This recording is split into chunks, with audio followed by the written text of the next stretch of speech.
कुली खान के बारे में हमने क्या लिखा था पॉइंट?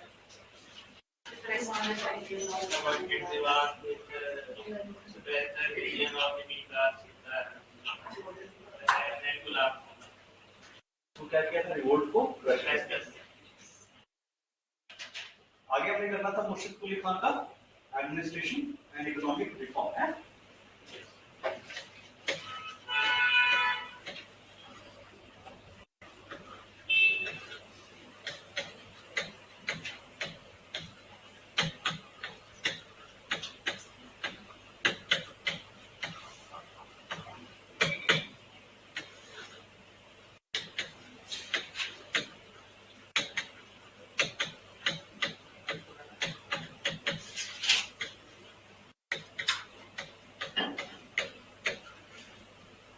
इकोनॉमिक है जी।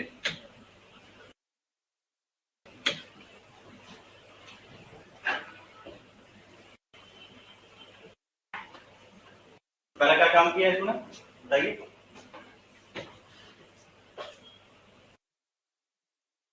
Transport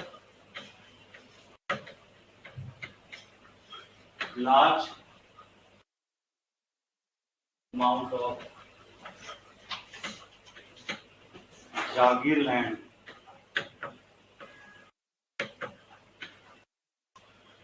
into Khalsa land.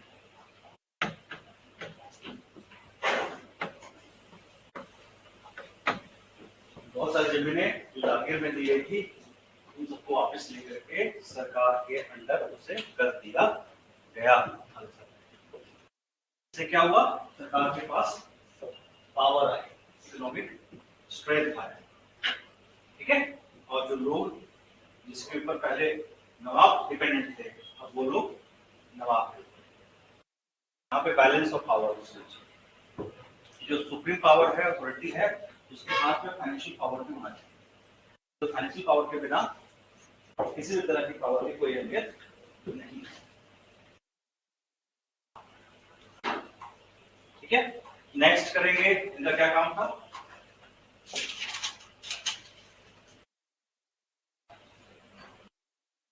Started the system of revenue farming.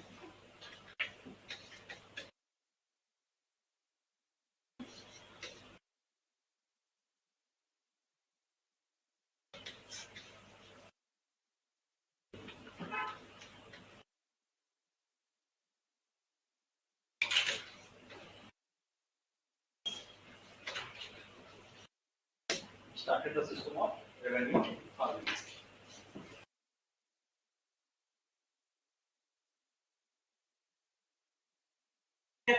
इसके लिए क्या किया? अपॉइंटेड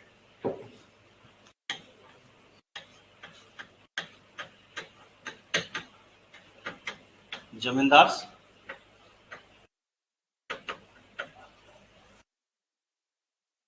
मनी लैंडर्स,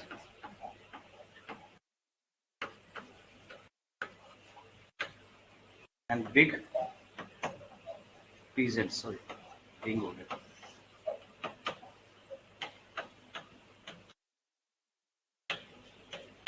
बड़े किसान, महाजन और जमींदार अपॉइंट किए, क्योंकि उनको क्या था कि एक पर्टिकुलर अमाउंट ऑफ रेवेन्यू से कमिटमेंट लेके आगे खेती को करा सकते। क्लियर? स्टेट की काफी उसमें जो है टेंशन रिलीव हो गई। नेक्स्ट आता है तकावी। क्या था ये? Very good, agricultural loan.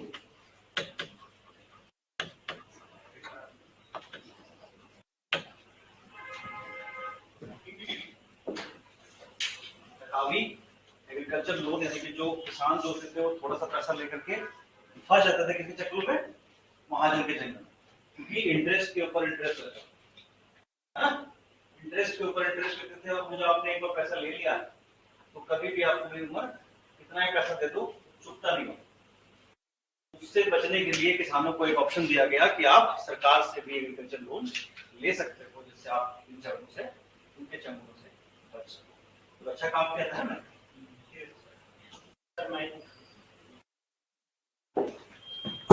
ये पहले बात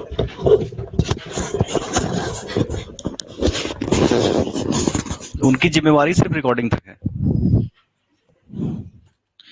चलिए,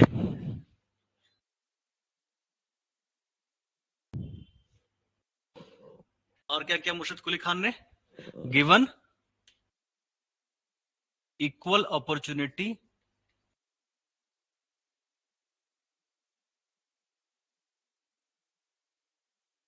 to Hindus and Muslims.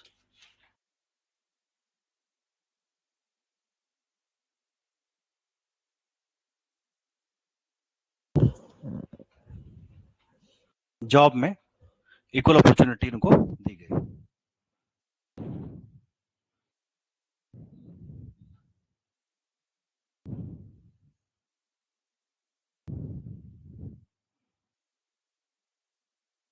Next, given importance to the development of trade and commerce.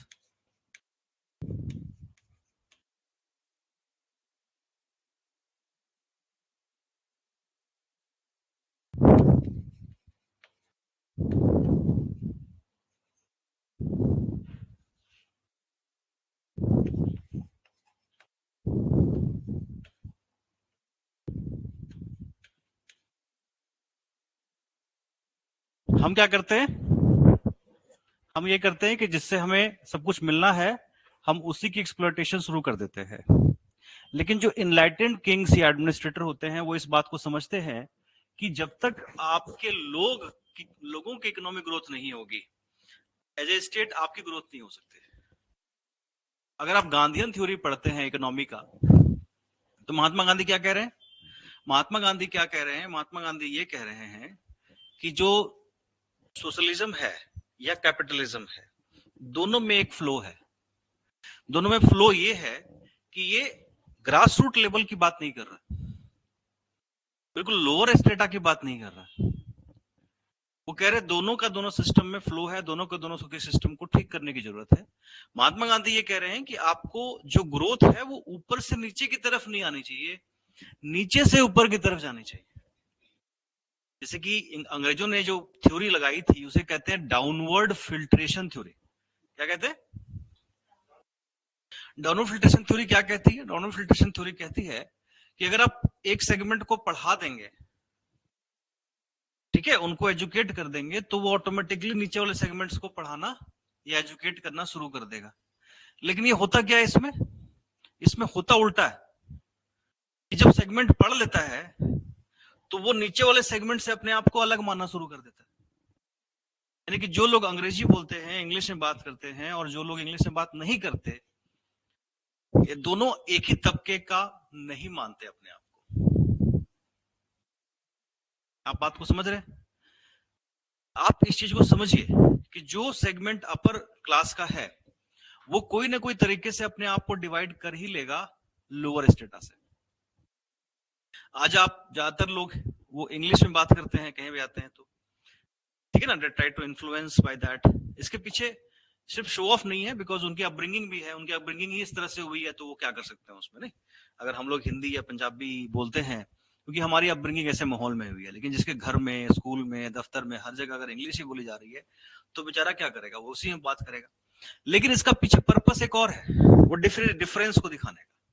आप यकीन मानिए अगर कल को इंडिया के 80% लोग इंग्लिश बोलना शुरू कर दें फ्लुएंटली, तो ये जो सेगमेंट है ये फ्रेंच या स्पेनिश बोलना शुरू कर देगा।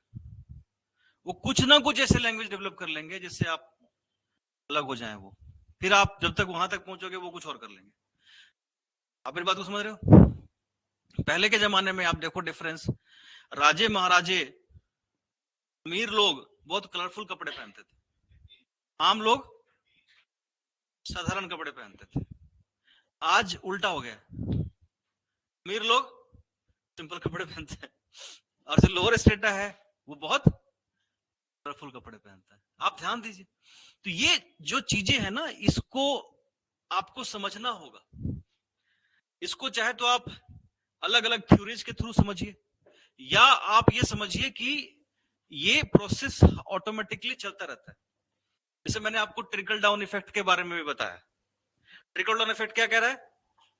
कि फैशन हमेशा नीचे से ऊपर से नीचे की तरफ आएगा। आप किसको फॉलो कर रहे हो? आप फिल्म स्टार को फॉलो कर रहे हो, स्पोर्ट्स स्टार को फॉलो कर रहे हो, पॉलिटिशियंस को फॉलो कर रहे हो, है ना? और ट्रेंड बन रहा है। ट्रेंड इसी से बनता है ना। ट्रेंड क्या होता है? आजकल इस कपड़े का ट्रेंड नहीं है, आजकल इस हेयर स्टाइल का ट्रेंड नहीं है, आजकल ऐसे सैंडल नहीं चलते। आप लोग बोलते हो ना, बहुत ही कॉमनली यूज करते हैं हम लोग। आजकल ऐसा मेकअप नहीं चलता, आजकल ये भी कहते हैं। तो वो क्या है कि एक ट्रेंड एस्टेब्लिश करने के लिए एक पर्टिकुलर सेगमेंट को तैयार किया जाता है। उसी हिसाब से फिल्में बनती हैं, उसी हिसाब से सीरियल्स बनते हैं, उसी हिसाब से चीजों को हाईलाइट किया जाता है। ये जो लोग कपड़े पहन करके शो ऑफ करते हैं, चाहे वो इन्फ्लुएंसर हैं चाहे कोई भी हो, तो ये लोगों को ये दिखाया जाता है कि अब यही फैशन है। फिर वही चीजें मार्केट में ले आई जाती है, फिर बिकता है, ट्रेंड बन जाता है, हर कोई उसको फॉलो करता है। और क्या होता है? फैशन ऊपर से नीचे और पैसा नीचे से ऊपर की तरफ। Got the point? तो यहां पे ट्रेड, मुर्शिद कुली खान इस बात को समझ रहे हैं कि अगर आप अभी के मार्केट साइकोलॉजी को समझ रहे हो, बिजनेस को समझ रहे हो, तो आप ये अच्छी तरह समझ रहे हो कि मुर्शिद कुली खान उस पर्टिकुलर टाइम पे भी इस पर्टिकुलर चीज की इंपॉर्टेंस को समझ रहे हैं कि अगर ट्रेड एंड कॉमर्स डेवलप होगा तभी स्टेट को ज्यादा रेवेन्यू मिलेगा, और ज्यादा रेवेन्यू जब मिलेगा तो वो हर तरीके से पावरफुल हो जाएंगे। क्लियर? ठीक है? यहां पे आपको बहुत कम ही एनलाइटेंड ऐसे नवाब मिलेंगे। इनमें से एक और थे, टीपू सुल्तान। उनकी सोच अपने टाइम से बहुत आगे की थी, लेकिन बहुत ज्यादा टाइम उनको नहीं मिला, क्योंकि ज्यादातर टाइम उनका लाइफ में युद्धों में, लड़ाइयों में बीत गया। क्लियर? चलिए आगे बढ़ते हैं।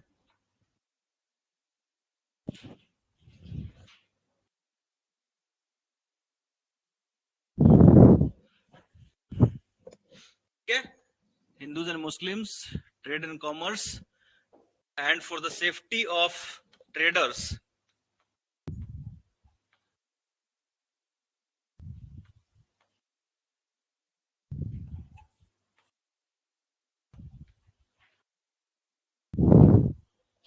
many thanas and चौकीज।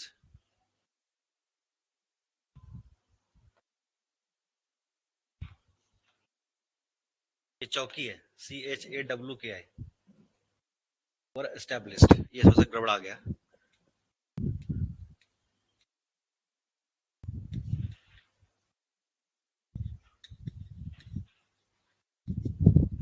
थाना भी बनाए गए और चौकीज भी बनाए गए।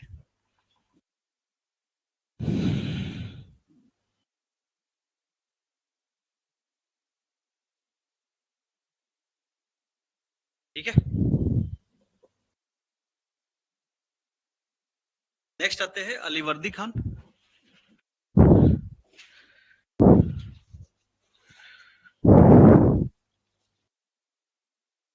अलीवर्दी खान कौन थे?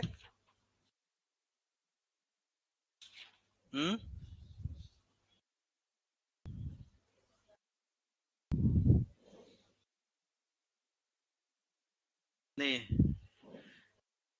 नहीं नहीं नहीं नहीं, मुर्शिद कुली खान के सन इन लॉ सुजाउद्दीन थे, और सुजाउद्दीन को मार के अलीवर्दी खान आए थे। किसके?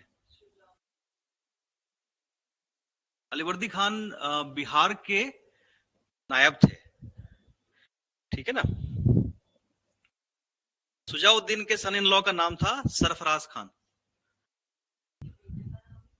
सरफराज खान किल्ड सुजाउद्दीन सन। हाँ, उसके बेटे का नाम सरफराज खान था, और सरफराज खान को मार करके अलीवर्दी खान आए थे। ठीक है? तो लिख लेते हैं इसको। ये तो कंफ्यूजन वाला है, देखो ये पढ़ के आया फिर भी कंफ्यूज हो गए, मुझे भी कंफ्यूज कर दिया। नहीं नहीं, अच्छी बात है, तो अच्छी बात है। तो लिख लीजिए नेक्स्ट, अलीवर्दी खान, बंगाल। यस। मुर्शिद कुली खान के बाद कौन आए? अच्छा, इसको मैं आगे बढ़ जाऊं।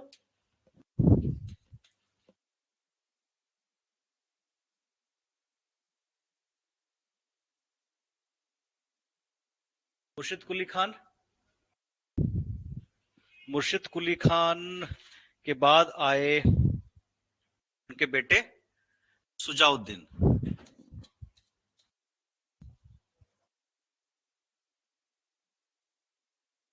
कई बार ना ये क्रोनोलॉजिकल ऑर्डर में से आने के लिए आता है, तो नाम आपके दिमाग में होना चाहिए, डेट्स वगैरह मत याद कीजिए इसमें ज्यादा, क्योंकि डेट्स का इतना इंपोर्टेंस नहीं है, याद रहेगा भी नहीं। आपको नाम याद रह जाए गनीमत है। सुजाउद्दीन के बाद आए उनके बेटे, ये इनके सन इन लॉ थे, ये भी इतना इंपॉर्टेंट नहीं है कौन थे। फिर इनके आए सन, कौन थे सन? सरफराज खान।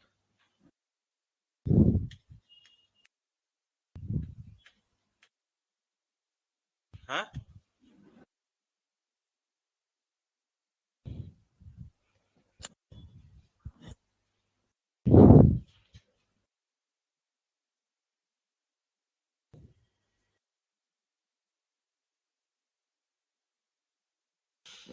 ठीक है, ये हो गया यहाँ पे। फिर क्या हुआ? 1740 आया। 1740 में बिहार के डिप्टी गवर्नर थे,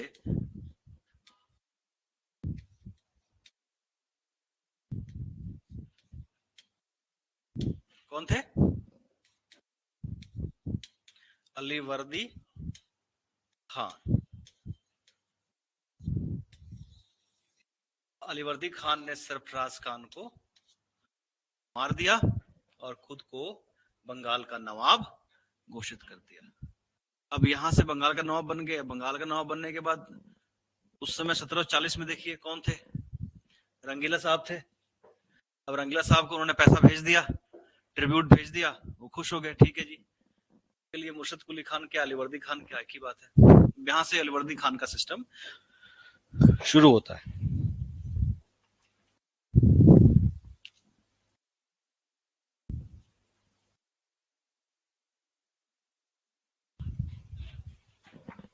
ठीक है,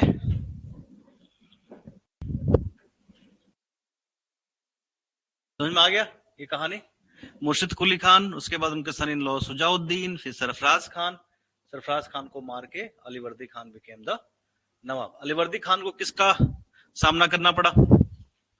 मराठों का, क्योंकि उस टाइम तक मराठे बहुत ही बड़ी ताकत बन चुके थे अंडर बाजीराव। ठीक है, आपको याद होगा 1720 टू 1740, 40 मान लीजिए बाजीराव थे, उसके बाद बालाजी बाजीराव आए। अब यहां पे आप देखिए कि अलीवर्दी खान 1740 में आ रहे हैं, इसका मतलब इससे पहले भी मराठों के रेड्स यहां पे पड़ने शुरू हो गए। Ultimately in the year 1751 he made a peace treaty with Marathas. लिखिए पीस ट्रीटी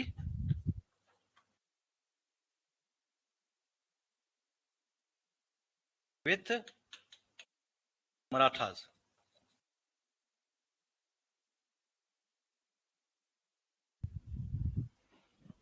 इसमें क्या हुआ?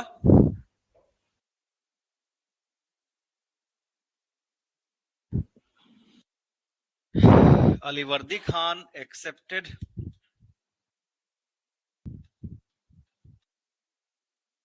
Give 12 lakh annually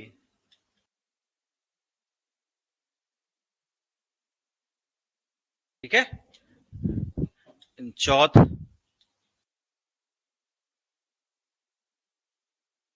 and right to collect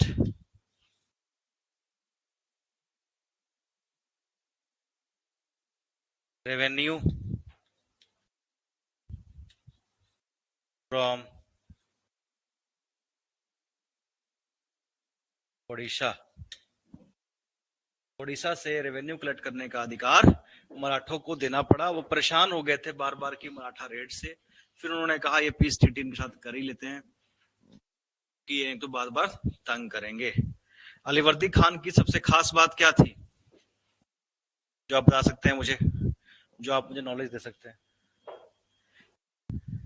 क्या काम ऐसा किया इन्होंने?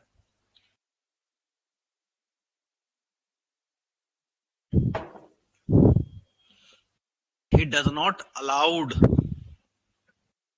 any foreign company to fortify themselves. उस पर्टिकुलर टाइम पे एंग्लो फ्रेंच वॉर शुरू हो चुका था, आंग्ला फ्रांसीसी युद्ध 1747 में शुरू हो चुका था, और दोनों ही कंपनियां जहां जहां भी उनके स्टेशन थे, यानी कि इनका स्टेशन यहाँ पे फोर्ट विलियम एंड चंदन नागौर, दोनों जगह पे, फोर्ट विलियम में अंग्रेज थे एंड चंदन नागौर में फ्रेंच थे, और दोनों जहां जहां पे होते हैं वहां वहां पे लड़ाइयां होती थी, और इसका बहाना लगा करके वो अपनी आर्मी की स्ट्रेंथ भी बढ़ा रहे थे और साथ के साथ अपने आप को फोर्टिफाई भी कर रहे थे। फोर्टिफाई करने का मतलब ये नहीं कि किला नहीं बनाना, किला तो उनको बनाना ही पड़ना था।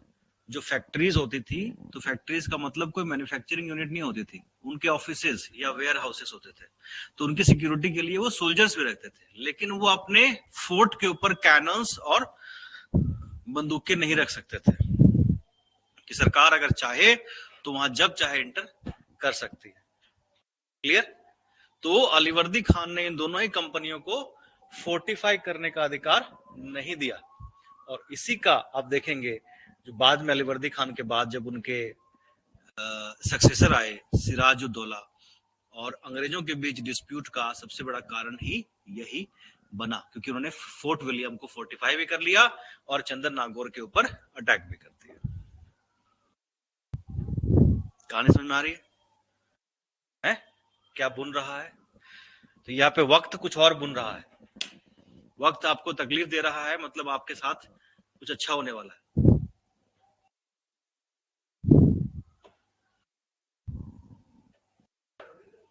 तो जरूरी है आपको उसको एम्ब्रेस करना होगा ना। अब आप भगवान को गाली देने लगो, अपने आप को गाली देने लगो, किस्मत को कोसने लगो, तो भाई खत्म हो गया आप। अगर आप उस चैलेंज को एक्सेप्ट करके उसके ऊपर मेहनत करो, काम करो। आप एक चीज सोचो ना, एक बात बताओ मुझे, रामायण पढ़ी सुनी या कहीं ना कहीं तो उसके बारे में रेफरेंसेस तो सुना होगा ना आपने, रामायण देखा होगा, कहीं भी किसी भी जगह पे भगवान राम को एक कहते हुए सुना है सीता जी को, तुम्हारी गलती थी, क्यों उसने लक्ष्मण रेखा क्रॉस किया? हाँ, कहीं पे भी सब कांड तुमने कराया, कहा गंधर क्या नाम था, मंथरा, मंथरा को एक बार भी कहा तेरे कारण ऐसा हुआ? माता कैके से कहा कि कैसी माता है तू, एक बेटे को जंगल भेज रही है? कहा किसी को कुछ कहा? क्यों नहीं कहा? क्या वो कह नहीं सकते थे?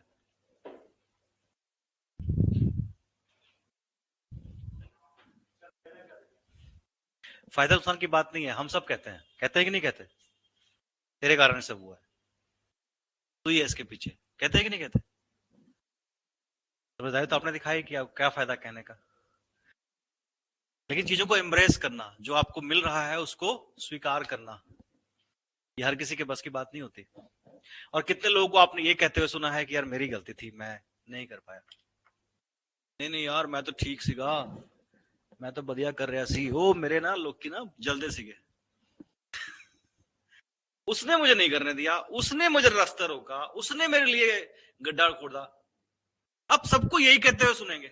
कितने लोगों कहते हुए सुना है कि मेरी गलती थी, मैं गलत था, या मुझे नहीं पता था। यहाँ पे हल्का सा गाड़ियों का स्क्रैच भी लगा था ना, दोनों को दोनों लगे होंगे, तूने गलती की, तूने गलती की। मैं आपको अपने साथ बता रहा हूँ, मैं लुधियाना जा रहा था, बहुत पहले की बात है, उस टाइम मैं मार्केटिंग की जॉब करता था, तो हर जगह जाना होता था मेरा। तो लुधियाना के एक बड़े इंडस्ट्रियलिस्ट थे, उनसे मेरी मीटिंग थी, तो जितने भी ये बड़े बड़े इंडस्ट्रियलिस्ट होते थे ना, मेरे को भेज देते थे कि ये ज्ञान की बातें करेगा तो अच्छा ट्यूनिंग बनेगी। तो मैं काम की बात कम करता था, ये सब बातें ज्यादा करता था तो मुझे बुलाते भी थे एकेडमिक इंटरेस्ट होने का नुकसान तो होता ही, काम की बात भूल जाता था, किसके साइन कराना है पता नहीं क्या क्या बातें करके खाना वाना खा के आ जाता था तो एक बार मैं लुधियाना जा रहा था, मेरे पास एक छोटी सी कार थी, सेंट्रो उस टाइम आई हुई थी, और एक सरदार जी आए और एकदम से ऐसे करके क्रॉस करके ना स्क्रैच मार दी मेरी गाड़ी के ऊपर। मैं गाड़ी से उतरा, थोड़ी देर में वो भी रुके। क्यों चला रहे सी तुसी? क्यों चला रहे सी तुसी? मैं कहा जी गलती हो गई, मैं ना ट्राई करांगा, डॉक्टर ने पूछांगा कि दो आंख ना मैंने पीछे मिला दे। ओह अच्छा अच्छा अच्छा, मैं ही उधर से कहा। मैं कहा अब मैं पीछे कैसे देखूं? पीछे तो आपने देखना है, आप एकदम आके टक्कर मार के जा रहे हो और मेरे को ही डांट रहे हैं कि आपकी गलती है। अच्छा मैं उस टाइम पे अगर उनको बोलता कि नहीं नहीं आपकी गलती है, झगड़ा होता। मैंने कहा जी गलती होगी, मेरी गलती। उनको भी लगा कि यार गिल्ट फील होता है ना बंदे को, फिर वो गलती मान के मैं कोई बात नहीं, चलो जाओ। आपको भी लगा, मुझे भी लगा, गलती है किसी की, क्या फर्क पड़ता, जाओ। तो कहने का मतलब क्या है कि कितने लोगों को आपने देखा है कहते करते हुए? किसी को नहीं देखा होगा, है किसी को नहीं देखा होगा। किसी का एक्सीडेंट हो जाए, उसे जाके मिलो, अरे मैं तो साइड में चल रहा था, भले ही वो स्टंट मार रहा हो, मैं तो साइड में चल रहा था, गाड़ी वाला मार के चला गया। और मैंने आज तक ऐसा कोई ड्राइवर नहीं देखा जो ये सोच के निकला हो कि आज किसको ठोकना है, इसको ठोक, वो चाहे उसको ठोको। कोई ड्राइवर कभी भी ये नहीं चाहता भला कि उसका बैलेंस बिगड़ जाए, कुछ हो जाए, वो अलग बातें हैं, लेकिन नहीं चाहता किसी को ठोक दे। हम अपने अंदर ही नहीं झांकते, हमारी प्रॉब्लम ही यही है। क्या करते हैं? दूसरों की गलतियों ढूंढते हैं, खुद की गलतियों को छुपाने की कोशिश करते हैं। और जब हम उसको छुपाने की कोशिश करते हैं, इसी को ईगो कहा गया है, इसी को घमंड कहा गया है। समझ में आई बात? चलिए आगे बढ़ते हैं अली वर्दी खान की इंपॉर्टेंट बातों की तरफ। तो पहला काम क्या किया अली वर्दी खान ने? एक ट्रीटी साइन कर ली मराठों के साथ, अपने आप को पीस में डाल दिया। एंड ही नेवर अलाउड, लिखिए,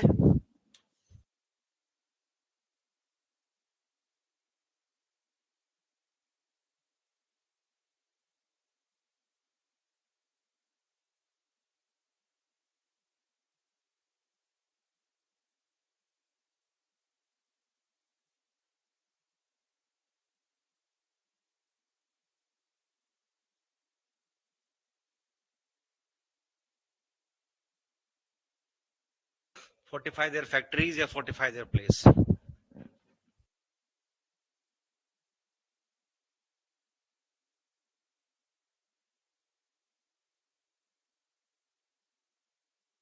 तो ब्रिटिश कहां पे थे? ब्रिटिश कहां पे थे? फोर्ट विलियम,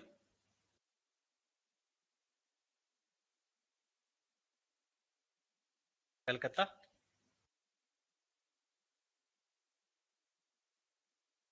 जब कमिंग ऑफ यूरोपियंस आएंगे तो हम डिटेलिंग पढ़ेंगे उस टाइम पे, अभी आप इतना समझ लीजिए बस। कलकत्ता। एंड दूसरा आ गया फ्रेंच, कहां पे थे ये बताया था? चंदन नागौर, बंगाल में ही है।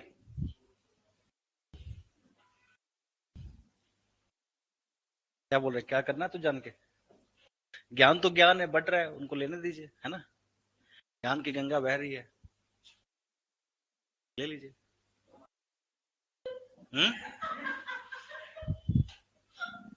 क्या है? डैम है। भाखड़ा नंगल टूट गया ना तो कुछ नहीं बचेगा जी, बिल्कुल सही। मुझे बोला था? अच्छा, गंगा सागर डैम है, क्या नाम है, गोविंद सागर डैम, है ना? अरे नहीं नहीं, हम कहाँ डैम, वो छोटे मोटे तालाब है नंगल डैम चलिए चलिए, तो ये हो गया। अलीवर्दी खान के बाद कौन आएंगे? सिराजुद्दौला। सिराजुद्दौला के साथ क्या होगा? Battle of Plassey. तो वो डिटेलिंग हम पढ़ेंगे कब? हम कॉन्क्वेस्ट ऑफ बंगाल पढ़ेंगे। नेक्स्ट हमारा क्या है? अवध। कौन सा है?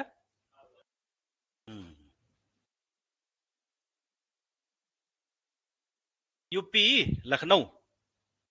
थे? यूपी लखनऊ, अवध नहीं सुना? लखनवी अंदाज। मुस्कुराइए आप लखनऊ में है, नहीं सुना?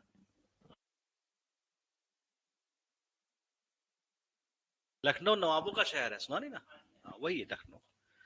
ये बंगाल आपका, बिहार बंगाल उड़ीसा वगैरह हो गया, और यूपी आपका हो गया सारा अवध।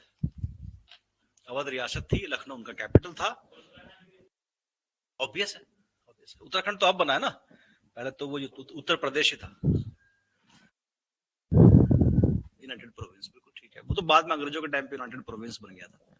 वहां के नवाब जो थे वो शेरो शायरी के बड़े शौकीन थे, और मोहम्मद शाह रंगीला के टाइम पे क्या हो गया था कि जो लखनऊ का घराना था वो दिल्ली के दरबार के बराबर हो गया था। उसका रुतबा जो था लखनऊ का, वो दिल्ली के दरबार के बराबर हो गया। और जितने भी आर्टिस्ट, संगीतकार, जितने भी लोग थे वो लखनऊ जाते थे। दिल्ली में अगर उनको जगह ना मिले, या दिल्ली में वो जो है ना पहुंच पाए, तो लखनऊ पहुंचते थे, बातें की थी। उस टाइम पे फिर शेरो शायरी, किताबों, उर्दू की डेवलपमेंट आपको काफी दिखाई देगी। उर्दू पता है? नशेमन नहीं तेरा कसरे सुल्तानी के गुंबद पे, शाहीन है तू बसेरा कर पहाड़ों के चट्टानों पे। किसने लिखा है? ब्रेक होती है। नशेमन नहीं तेरा कसरे सुल्तानी के गुंबद पे, किसने लिखा है? इकबाल साहब ने लिखा है। क्या लिखा है? नशेमन मतलब आशियाना, घर। नशेमन नहीं तेरा कशरे सुल्तानी के गुंबद पे, यानी सुल्तान का जो गुंबद होता है, हवेली का, महल का, उसमें छोटे छोटे छेद होते हैं ना, उसमें कौन रहता है? कबूतर। कबूतर रहता है ना। तो इकबाल साहब कह रहे तू कबूतर नहीं है, नशेमन नहीं तेरा कसरे सुल्तानी के गुंबद पे, शाहीन है तू।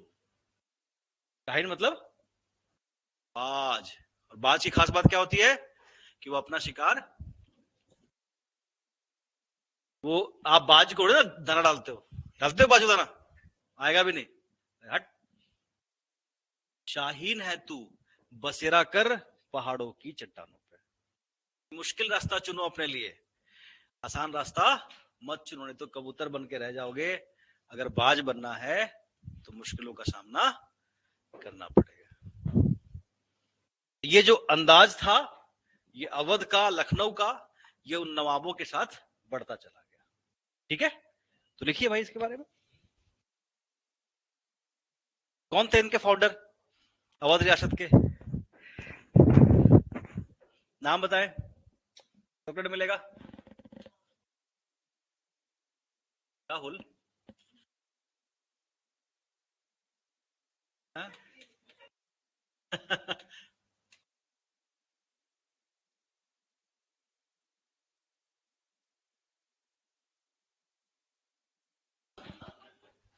टाइटल होते थे ना, इतना बड़ा चॉकलेट भी नहीं होता है। शादात खान बुरहान, बुरहान मुल्क उनका टाइटल था, सादात खान नाम था। He was the founder of Awadh रियासत।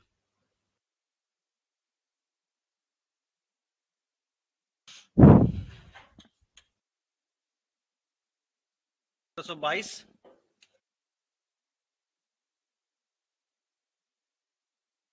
Appointed governor of Awadh. देखिए उस टाइम पे कौन थे 1722 में?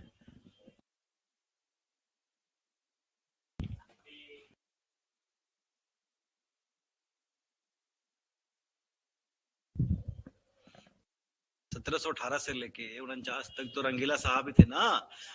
तो आपको जब रंगीला साहब कराया था तो मैंने इसको बताया था कि उनके टाइम पे जितने भी रियासतें थी वो धीरे धीरे इंडिपेंडेंट होते चले गए। भूल जाते हैं आप लोग। मुझे भी जाना पड़ेगा फिर, वो टंग डंग डंग डंग, पिछले दिनों की बात है। मेरे करण अर्जुन आएंगे। ऐसे लग रहा है, मतलब जब मैं कुछ बताता हूँ ना, आप लोग ऐसे देख रहे होते ना, मुझे लग रहा था मैं आपको पिछले दिनों की बातें याद करा रहा हूँ। हिस्ट्री से प्यार करो ना, हिस्ट्री याद रहेगी फिर। हिस्ट्री से, ज्योग्राफी से, उसको फील करना होगा, आपको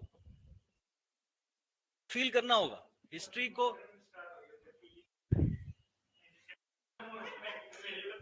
देखो यूपीएससी में एक चीज मान के चलो, एक मूल मंत्र है यूपीएससी का, एक चीज मान के चलो कि आप सारे ही सब्जेक्ट मास्टर नहीं हो सकते।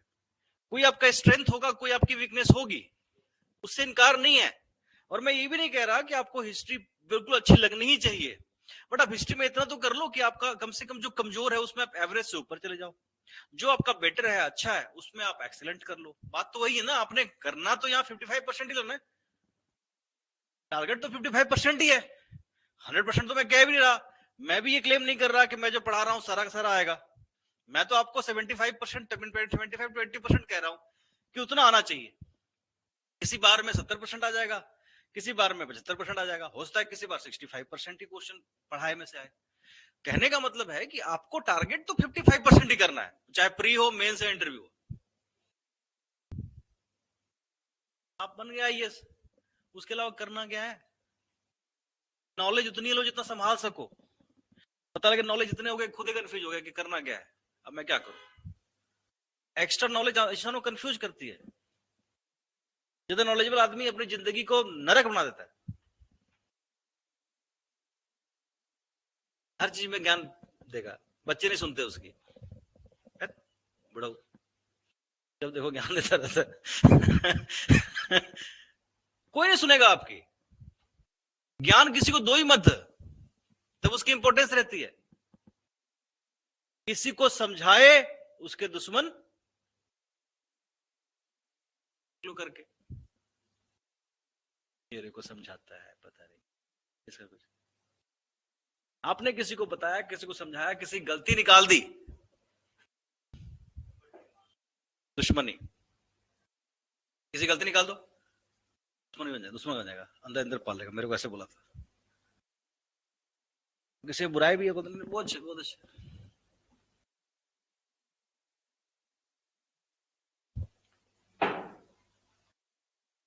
यहाँ पे आपको करना क्या है, आपको बड़ा डिप्लोमेटिक होना है, सिस्टमेटिकली समझो चीजों को। आपने बाइफरकेट कर लेना है, एंशिएंट में ये टॉपिक, मिडिएबल में ये टॉपिक, पहले ये सोच लो, मॉडर्न में ये टॉपिक, उसके सब टॉपिक्स, उसके गोल्डन लाइंस, गोल्डन वर्ड्स। अब ये जितने भी लेटर मुगल्स हैं, उसको आप ध्यान से देखोगे तो उनमें आपको सिर्फ किंग और उसका जो सपोर्टर है, जिसके बल पे वो बना है, वो आपको दिमाग में रखना है। बाकी चीजें तो कहानियां अपने आप याद आ जाएंगी। आप लोग क्या कर रहे हो, हर चीज याद करने की कोशिश कर रहे हो, पॉसिबल ही नहीं है। एक बार में तो याद होंगे भी नहीं, एक बार में तो अपने दोस्त का नाम याद नहीं होता। आप पहली बार कॉलेज गए थे, पहले दिन गए थे, किसी दोस्त से मिले थे, नाम याद था आपको? जो नाम कहीं साउथ इंडियन होता तो पंजाबी नाम होगा, याद होगा आपको, फिर कैसे याद करते? हमें किसी का भी नाम एकदम से नहीं याद आता। जब नई जगह जाते हैं आप, है ना, कहीं नई जगह घूमने के लिए गए, सब नाम याद रहते हैं आपको, स्टेशन के नाम। ये तो पूरा का पूरा ग्रंथ साहब है, पूरा का पूरा सिस्टम है जिसमें सारा कुछ चल रहा है। हिस्ट्री कोई छोटी मोटी सब्जेक्ट तो है नहीं, सब कुछ है इसमें, नहीं उसको याद करना आसान थोड़ी ना है, आपको उसको रोज पढ़ना पड़ेगा। इसको कहते हैं religious work, religiously doing hard work. जैसे जो होते हैं ना रिलीजियन, किसी भी धर्म के जो पंडित होते हैं, ग्रंथी होते हैं, वो क्या करते हैं, रोज पढ़ते हैं ना उसको, हर समय पढ़ते रहते हैं। आपको यही करना है, और बेटर ही होगा ये, मैं आपसे बार बार कह रहा हूं, एक एक टेक्स्ट बुक ले लीजिए, सिर्फ नोट से मत पढ़िए, टेक्स्ट बुक ले लीजिए, बस बैठ कर नॉवल की तरह पढ़ते रहो। अब उसमें हीरो हीरोइन की फोटो कहां से लगाए?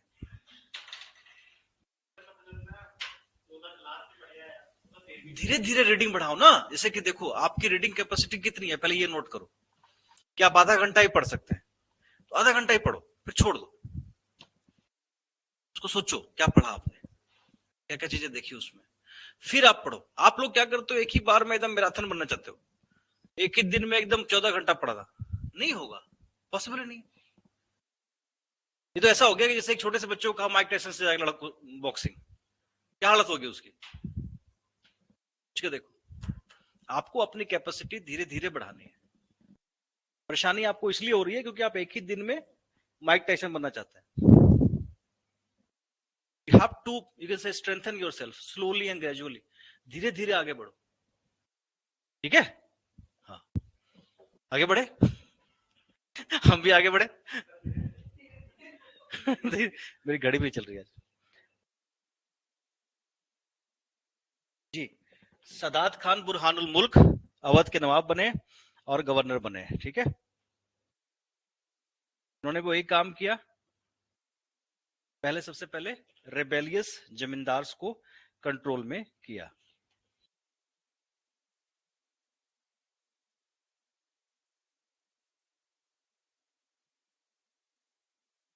सबको ये करना पड़ेगा, आप भी बनते तो आपको भी यही करना पड़ता है।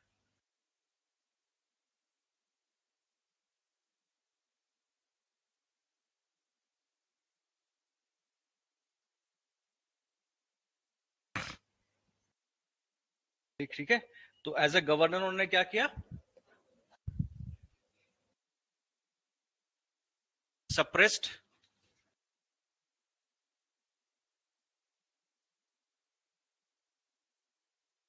रिबेलियस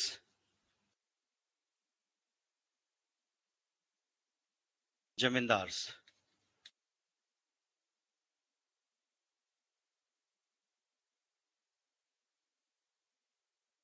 ठीक है? और इसीलिए इनको मोहम्मद शाह ने क्या टाइटल दिया?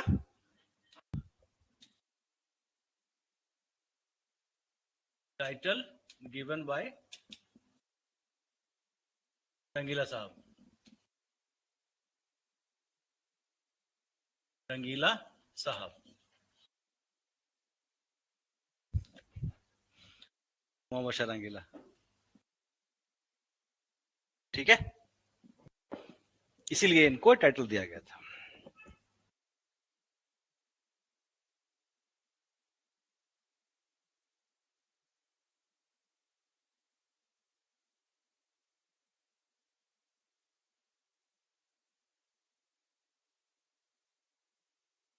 Established peace and order,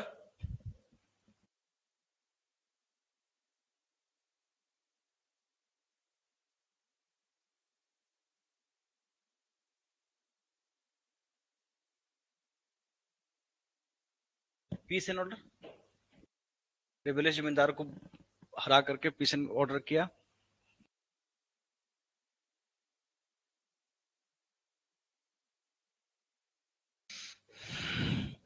इसमें कोई भी ऐप नहीं था।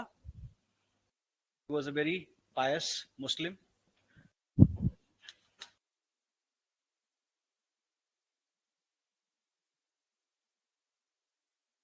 ये ऐसा है।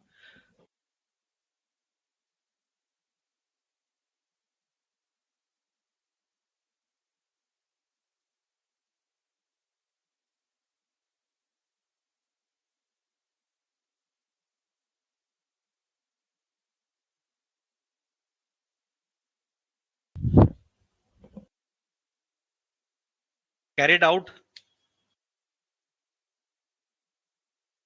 fresh revenue settlement,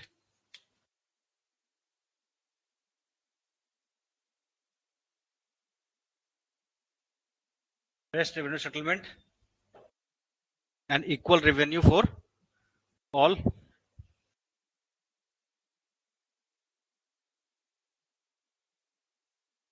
His troops were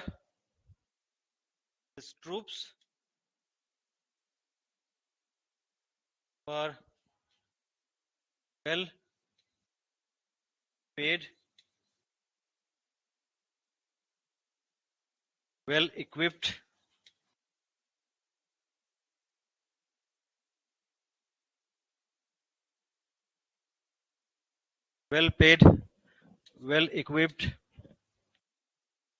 and well trained.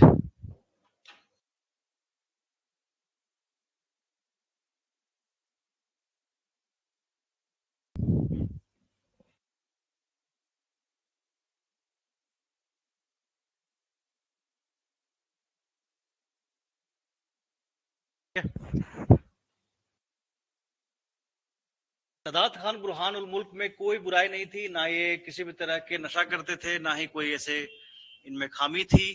बस एक ही कमी थी जिसके कारण इतिहास इन्हें बार बार सवाल पूछता है। कौन सी खामी थी? ये बात है 1739 की, उनके डेथ के टाइम की। क्या हुआ था इस टाइम पे? इन्वेजन ऑफ,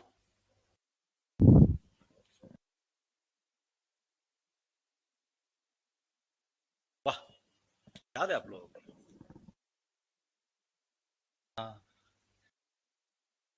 नादिर शाह के इन्वेजन के टाइम पे ये शदात खान बुरहानुल मुल्क थे, जिनका डिस्प्यूट चल रहा था निजामुल मुल्क आसफ शाह से, जो हैदराबाद के नवाब थे।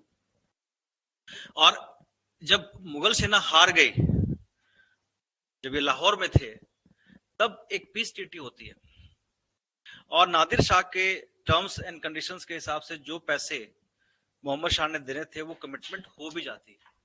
लेकिन उसमें कहीं ना कहीं शदात खान को ये लगा कि इसमें निजामुल मुल्क की ज्यादा इंपॉर्टेंस बढ़ रही है, और उस इंपॉर्टेंस को खत्म करने के लिए ही इनवाइटेड, बेसिकली यार इंस्टिगेटेड नादिर शाह। उनको ये कहा कि आपने जो पैसा मिल रहा है तो कुछ भी नहीं है, आप दिल्ली पे अटैक करो, 1 करोड़ तो मैं आपको दूंगा, इतना पैसा वहां पे। और जब वो दिल्ली आए, लूटपाट की, और जब चिट्ठी भेजी शदात खान को कि चलो भाई 1 करोड़ कहाँ है तुम्हारा, तो इनके पास 1 करोड़ रुपए नहीं थे। मजबूरी में इन्हें सुसाइड करना पड़ा bye drawing himself in river. और यही एक ऐसी चीज थी जिसने इनके लाइफ के किए हुए सारे काम को मिट्टी पलीत कर दिया। ओवर एक्साइटमेंट, ओवर जेलसी और any other over sentiment is always harmful. इस आदमी को हमेशा इज्जत से याद किया जाता है, लेकिन फिर भी सिर्फ एक खामी और एक जेलसी ऐसी बढ़ गई जिसने इनके सारे जीवन को खत्म कर दिया। ठीक है, नेक्स्ट जो इनके बनेंगे वो इनके भतीजे बनेंगे, उनका नाम है सफदर जंग। क्या नाम है? सफदर जंग। करा दूं अभी? ठीक है, फिर आप लोगों की छुट्टी होगी, क्लासेस नहीं होंगे टिल मंडे। ठीक है, आप लोगों का ऑफ है। Take some rest, take some break, revise the things, memorise the things. सोचिए जो आपने पढ़ा है, उसका चार्ट बनाइए, क्या क्या पढ़ा, क्या क्या रह गया, कैसे होगा, किस तरह से होगा, और उसको आगे कंटिन्यू करते रहिए, यानी कि उस पर काम आपका दिमाग लगातार। ठीक है, see you all, thank you so much. Happy Raksha Bandhan to all of you, happy Independence Day. कल के आजादी के उत्सव के लिए आप सबको शुभकामनाएं।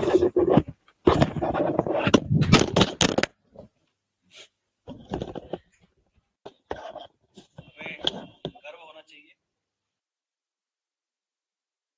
ये भी कोशिश करनी चाहिए